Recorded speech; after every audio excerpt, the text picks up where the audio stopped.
Oke, selamat datang kembali. Kalau kita ngomongin pariwisata Indonesia, pasti yang kepikiran pertama Bali kan? Ya, Bali emang juara. Tapi ternyata Indonesia punya rencana yang jauh lebih besar dari itu. Hari ini kita bakal bedah bareng strategi ambisius pemerintah buat mengubah peta pariwisata kita. Yuk, langsung kita mulai. Jadi, ini dia inti dari semuanya. Ada sebuah rencana raksasa buat menduplikasi kesuksesan Bali di 5 lokasi super prioritas lainnya di seluruh Indonesia. Idenya berani banget sih. Tujuannya ya supaya kue ekonomi pariwisata ini bisa dibagi-bagi lebih merata, dan biar kita nggak cuma ngandelin Bali terus-terusan.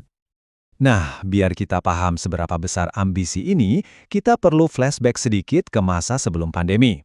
Waktu itu, Indonesia lagi bener-bener di atas angin, lagi kenceng-kencengnya di dunia pariwisata.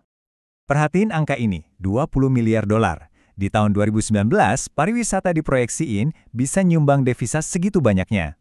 Ini bukan angka main-main loh. Ini bukti kalau pariwisata udah jadi salah satu mesin duit utama buat Indonesia. Bahkan, nilainya udah hampir nyaingin komoditas andalan kita yang lain. Yang paling bikin kita optimis waktu itu adalah momentumnya. Menurut data, Indonesia itu bukan cuma sekedar tumbuh, tapi lari kenceng, bahkan bisa dibilang ngebut. Jadi, yang tercepat di Asia Tenggara dan masuk 9 besar dunia, itu nunjukin potensi kita emang luar biasa besar. Jadi, di mana aja sih lokasi-lokasi yang dipilih jadi ujung tombak buat strategi baru ini? Oke, mari kita kenalan sama kelima destinasi super prioritas ini. Pertama, ada Danau Toba, danau vulkanik terbesar di dunia yang pemandangannya dramatis banget. Terus kita punya kemegahan Candi Borobudur, magnet buat wisata budaya dan spiritual. Lanjut ke Mandalika yang dibangunin sirkuit kelas dunia buat narik acara-acara internasional. Geser ke ujung utara Sulawesi, ada Likupang dengan pantai-pantainya yang masih perawan. Dan terakhir, tentu saja, Labuan Bajo, gerbang buat ketemu langsung sama Komodo. Jadi, masing-masing punya rasa yang beda banget, dirancang buat narik tipe turis yang beda-beda juga. Ya, namanya juga mimpi besar. Modalnya juga harus besar kan? Dan kelihatannya pemerintah nggak main-main soal ini, terutama dalam hal membangun infrastruktur buat mendukung mimpi besar tadi. Di tahun 2019, sebagai langkah awal, pemerintah menggelontorkan dana sebesar 1,7 triliun rupiah. Uang ini dipakai buat ngebangun infrastruktur pendukung di kelima destinasi itu. Ini langkah awal yang serius loh. Nah, di sini kita bisa lihat keseriusannya. Cuma setahun kemudian, di tahun 2020, anggarannya lompat lebih dari 4 kali lipat, tembus 7,2 triliun rupiah. Tujuannya apa? Jelas, buat ngebutin pembangunan, biar destinasi-destinasi ini cepat siap buat dijual secara besar-besaran ke panggung dunia. Oke, setelah ngomongin rencana besar dan duit triliunan, sekarang pertanyaan paling penting, gimana hasilnya sekarang? Setelah beberapa tahun yang penuh tantangan, yuk kita intip data terbarunya. Data dari Januari sampai Agustus 2023 nunjukin ada 10,04 juta kunjungan turis asing ke Indonesia loh. Ini adalah angka tertinggi sejak 2020 loh. Artinya apa? Pemulihannya kuat dan minat dunia terhadap Indonesia itu terus ada. Terus turis-turis ini datang dari mana aja sih?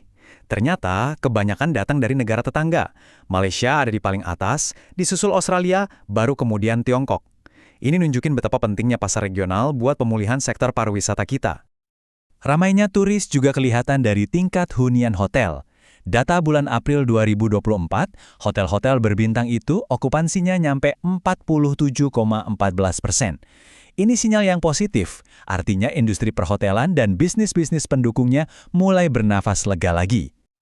Tapi, ada satu fakta yang menarik banget.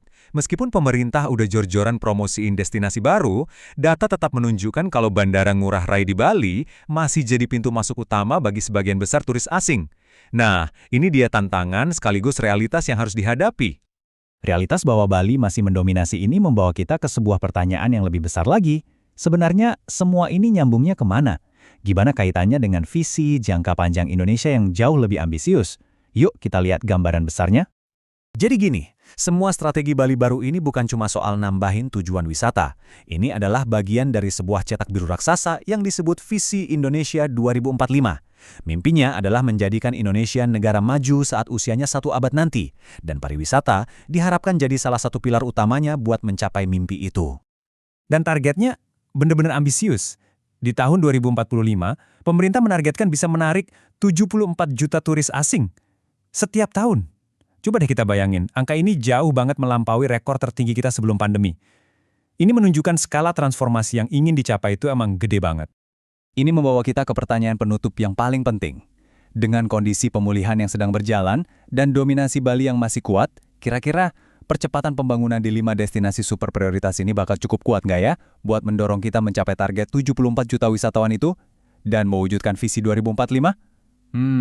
Itulah pertanyaan triliunan rupiah yang jawabannya akan menentukan masa depan pariwisata Indonesia.